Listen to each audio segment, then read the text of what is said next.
Magandang araw po sa inyong lahat. Manny Pacquiao reaksyon nang makita in person si Jillian Ward ngayon. Alamin po natin lahat yan dito sa ating video. Bali po, ito na nga po, nagkita na nga po yung dalawa. At syempre, pagkatapos po nitong event na ito, ay nagkaroon na naman po ng panibagong interview po si Manny Pacquiao sa GMA.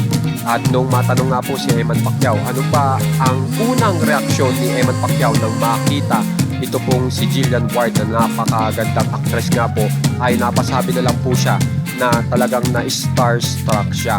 At talagang ang nasasabi niya po ay puro compliment dito po sa napakagandang actress. At kung mapapansin niyo naman po ay napapatitig din si Jillian Ward kay Manny Pacquiao. At parang halatang nagulat po talaga kay Manny Pacquiao.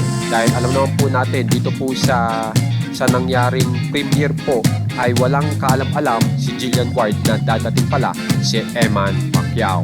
Samantala naman po ay si Jessica Soho po ay nababiral po ngayon kasi po meron po mga komento dito po sa dalawa na baka daw may mamuong love team between Jillian Ward and Manny Pacquiao. At talaga naman po masayang-masaya po ang lahat po dito sa premiere. At napasabi pa nga po si Jessica Soho na baka siya ay maimbitahan bilang ninang ng dalawa.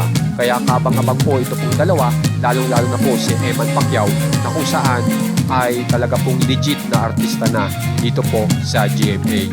Kaya naman po kung gusto nyo pong ma-update sa mga famous celebs ng Pinas, subscribe na po kayo sa ating channel na Juan Katawa. Maraming salamat po.